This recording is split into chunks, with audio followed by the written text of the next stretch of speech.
Hey, this is Ihab. In this video, I'm going to demonstrate for you how you can take a result of a thumbnail like this all the way into coloration and improvements with composition, layering, and adding some visual elements just to enhance the results to something like this. And this tutorial is going to be especially helpful because what I'm going to show you can be done within 10 to 15 minutes. So let's get started. I have this thumbnail that is made by my student Karmen, and she's creating a scene where I have a monster here and an underwater vehicle, and the monster is chasing that vehicle. And my first notice was that in here there's nothing going on and it's just taking up space from the composition. So the first thing that I would do is to work on the composition and the framing and the cropping. So C on the keyboard, and I'm going to drag this. So although I want this monster to be on the third and I want this vehicle to ultimately be on the third, either the line or the cross, I also want to have some emphasis on that emptiness that's going on. It's beautiful, right? Meaning if I had more space in here, like notice how kind of dramatic that feeling is, right? It's kind of intimidating. So that's pretty cool. So I'm gonna go with this one here, with this kind of crop. But before I do, I'm just gonna get the monster as close as possible to the thirds. So it would be a dynamic composition, and then hit enter. The next thing I'm gonna do is hit Control L on the levels and then change the levels a little bit just so it would be more dramatic.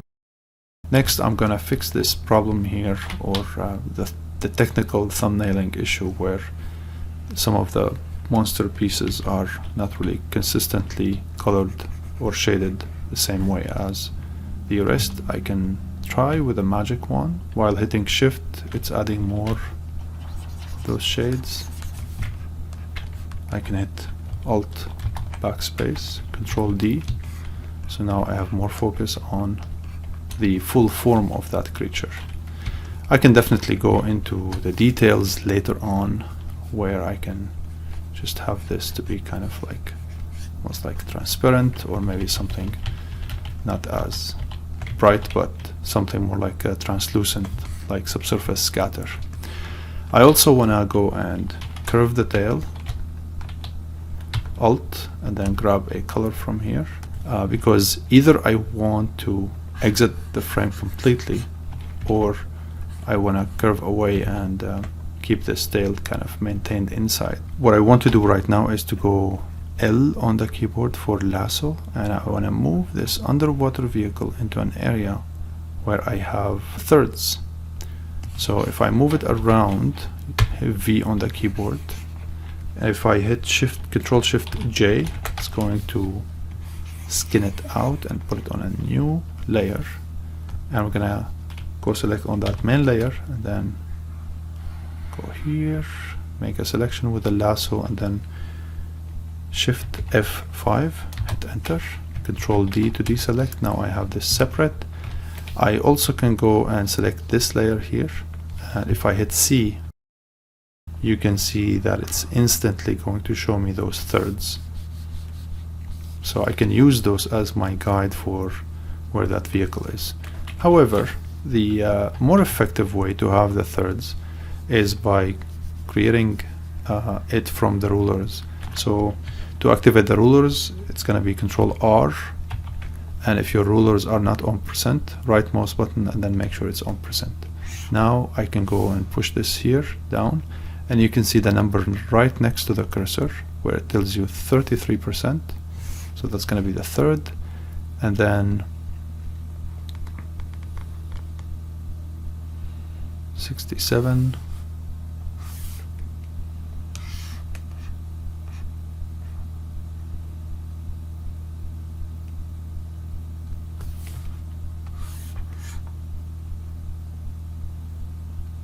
So these are my thirds, and the reason why I really like these thirds is meaning that from the ruler is because you can always hide them or show them, and that would be by hitting Control and colon. How did I know that shortcut? It's right in here. Okay, so what I want now is to investigate the depth of the composition. Right now I only have the underwater vehicle and the monster, and I'm going to select both and hit Ctrl E to merge them, and then I'm going to create a new layer, and on this layer I'm going to create objects on the foreground so I would have more depth, and then later on I'm going to create something in the background. But what I want to do here first is to go and desaturate the darkness here, because according to the darkness that these objects have, that means they're super close to the camera. They are the closest to the camera, and if I want to create things here in the foreground, then these objects need to be less dark. So B on the keyboard, I'm gonna create a new layer specifically for the painting over those objects, just so I can have more control. So I'll use this layer that I created before, and I can simply W on the with the magic wand, hit B, go here, Alt, backspace, Control D, then go here on the main layer,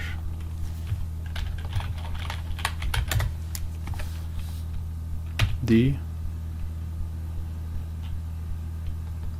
W, select, and go here, and also fill it out with the shade that I have.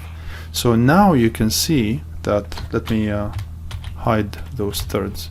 Now you can see that they no longer feel that they are the closest to the camera, because now they don't have the black pixels.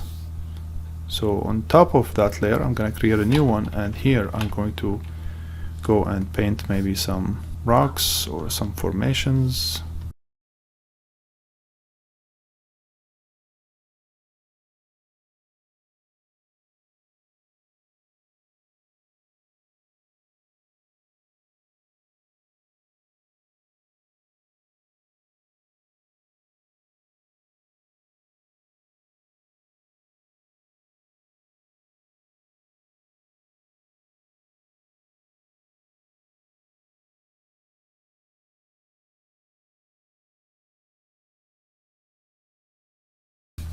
And possibly I can make some noise here, just some variation.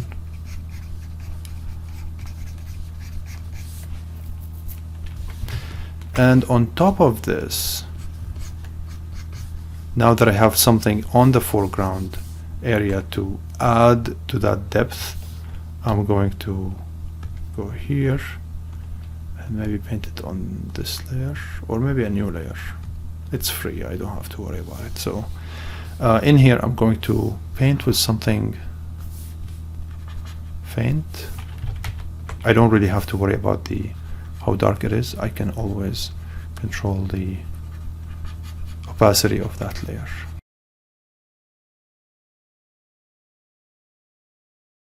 Suddenly the scene looks a lot deeper and makes me feel even more concerned for these guys here, because this is pretty deep, right?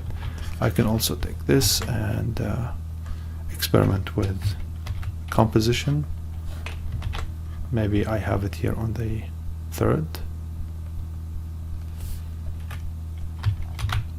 and then I can hit Control L and make it lighter. You can see it's nicer when it's subtle.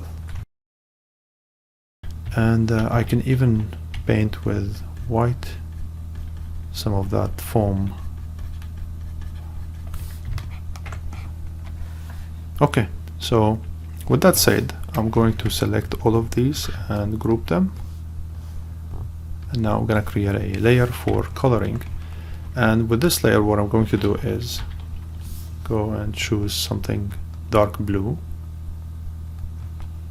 maybe greenish if you want it to be kind of like oceany. You can pretty much hit Alt backspace to fill it up, or if you want to add some randomization, you can just kind of to give it some sort of like effect. Let's try that. Control A to select all, backspace to clear, Control D to deselect.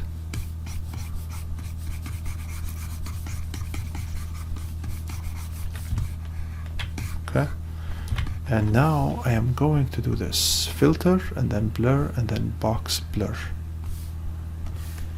So it's kind of like a wavy kind of feel. It's kind of strange, right? I do want to cover the corner though. So filter, box blur.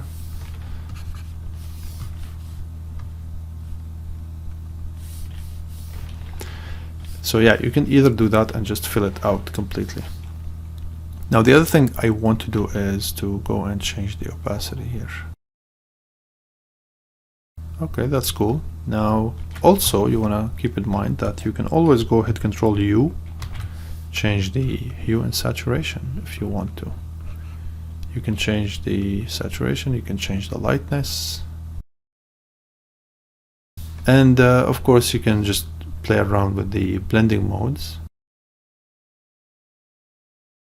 It's kind of nice. What if I inverted the color? Control I to invert the color. Okay, so I'm gonna keep it this way now. I'm gonna create a new layer, hit G on the keyboard, and I'm gonna go with a circle.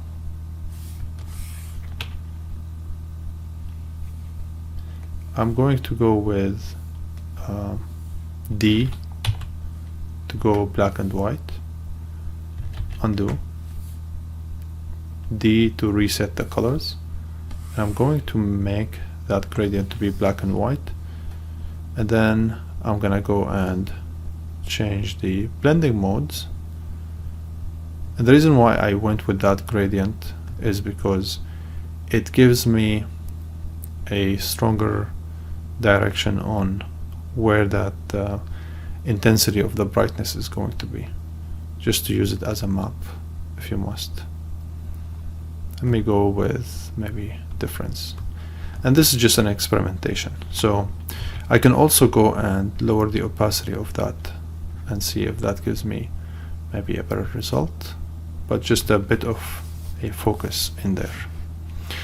And let's say, for instance, I am happy with the result, or let's say actually I'm not happy with the result of that gradient. Maybe I want to try something else. And let's say I merged these together, Control E, E as an echo. You can also go to the filter and then render and then lighting effects. The lighting effects can be something to have fun with, and you can change from spot to point. I don't use it much, but sometimes it can be useful. It's good to experiment with it. Anyways, cancel. My preference is to go with a gradient, or maybe manually. The other thing you can do is to create a new layer, hit G on the keyboard, and I'm gonna go with the linear one that does this, but this time I'm going to click on this one. Let's see. If you click and hold shift, it's going to snap vertically or horizontally. If I invert this, it's gonna look like that. And if I click here and click on this color and go to opacity of 0, that means it's gonna be going from black to opacity.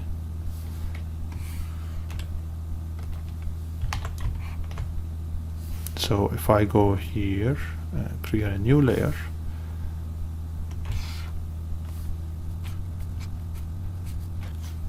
and now I'm going to use this with the blending mode multiply, and then I'm going to hit Control I to invert it. So now this is giving me a vignette. So of course here you can create some variation from this. You can create a new layer here and say I want it to be really blue, and I want that blue to be with some sort of opacity, and then you can experiment with always with the blending modes to get a variety of colors and effects and moods. And then of course on top of that you can go here and say, okay, so the lights here are supposed to be kind of yellow. Then just lower the opacity for it, and you can change the hue and saturation if you want. You can change the levels, Control L. And of course, as always, you should experiment with the blending modes.